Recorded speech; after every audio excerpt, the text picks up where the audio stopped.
Hello friends, मैं हूं साक्षी और आज मैं लेकर आई हूं आपके सामने यूपी जो RTOU है यानी कि राजश्री टंडन ओपन यूनिवर्सिटी, उसका बीएड का एग्ज़ाम जो है वो 2 दिन में शुरू होने वाला है। यानी कि जो आने वाला सैटरडे है 29 को बीएड का एंट्रेंस एग्ज़ाम है। तो उससे रिलेटेड कुछ अगर आपके क्वेश्चंस हैं उन सभी सवालों के जवाब आपको इस वीडियो में मिलेंगे।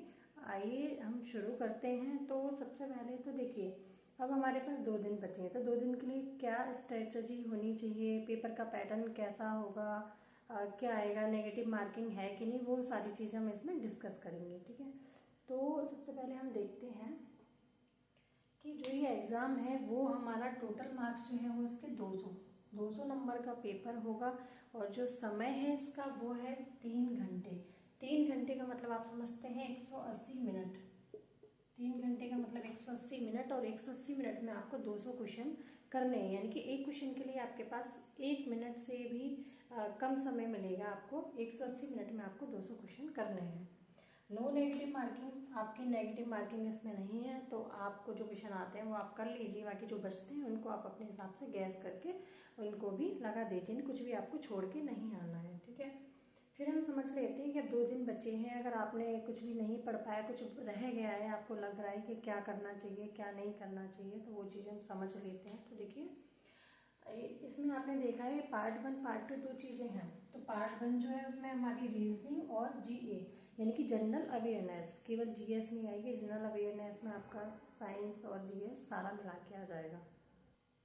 तो ये दोनों जो है वो 50-50 मार्क्स के हैं। ये भी 50 नंबर का है, ये भी 50 नंबर का। तो देखिए, जो रीजनिंग है आप इसमें 50 मार्क्स जो है वो आसानी से ला सकते हैं। आपको पता है कि टॉपिक कौन से हैं, वही टॉपिक होते हैं जो नॉर्मल हर एग्जाम में आते हैं, चाहे पैट का हो, SSC का नॉर्मल एग्जाम हो, जो भी एग्जाम। जो रीजनिंग के जो टॉपिक हैं, स्लॉगिज्म हो गया और जो हमारा अल्फ़ाबेट्स का हो गया, अर्थमेटिक हो गया, वही सारी चीज़ें आती हैं।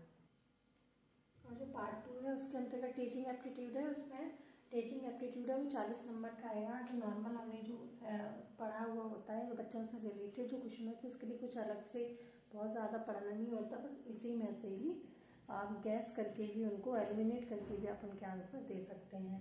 और दूसरा है सब्जेक्ट आपको पता है, साइंस, मैथ, हिंदी, इंग्लिश और SST आते हैं। लेकिन ऐसा आपका चाहे जो भी बैकग्राउंड रहा हो, ग्रेजुएशन में आप कोई भी 2 सब्जेक्ट उसमें से ले सकते हैं। यानी कि 30-30 नंबर के आप हिंदी ले सकते हैं, एक मैथ्स ले सकते हैं, और 60 नंबर का आप पेपर इसको कर सकते हैं। तो आप इसमें से अपने सब्जेक्ट के अनुसार जो आपको अच्छा लगे वो आप इसको कर लीजिए।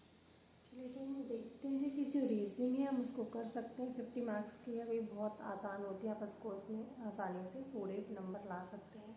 नेक्स्ट जो है 50 मार्क्स है, इन दोनों में हम कोशिश करेंगे कि पूरे मार्क्स आए हमारे। जितना में ज़्यादा स्कोर कर पाते हैं वो ये दोनों ही स्कोरिंग है।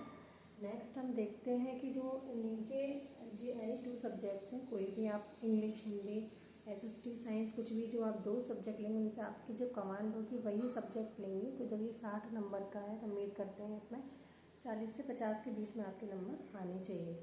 ठीक है, और बचा हमारा GS। तो अगर आप उसमें थोड़ा सा भी अगर करंट का भी पढ़ लेते हैं, 10 नंबर लगभग करंट भी आता है, 10 नंबर आप अगर टोटल GS में भी स्कोर करते हैं, यानी कि यहाँ पे भी अगर आप 20 का स्कोर करते हैं तब भी आपका सिलेक्शन इसमें हो जाता है। तो आप स्ट्रेटेजी जो है वो समझ लीजिए, आपको कुछ भी एक्स्ट्रा नहीं पढ़ना बहुत। अगर आपने GS अभी तक नहीं पढ़ी है तो आपको बहुत ज़्यादा GS नहीं पढ़ने की। 2 दिन में आप सारी हिस्ट्री, ज्योग्राफी, पॉलिटी नहीं पढ़ सकते हैं। तो क्या करना है, हमें इन अपने सब्जेक्ट्स पे कमांड बनानी है, और बाकी टीचिंग एप्टीट्यूड और रीजनिंग को हमें अच्छे से करना है। बस अगर हम इतना भी करते हैं तो हमारा अच्छे से उसमें सिलेक्शन हो जाएगा। तो उम्मीद करती हूँ आपकी चीज़ें क्लियर हो गई होंगी। मिलते हैं अपने नेक्स्ट वीडियो में। Thank you.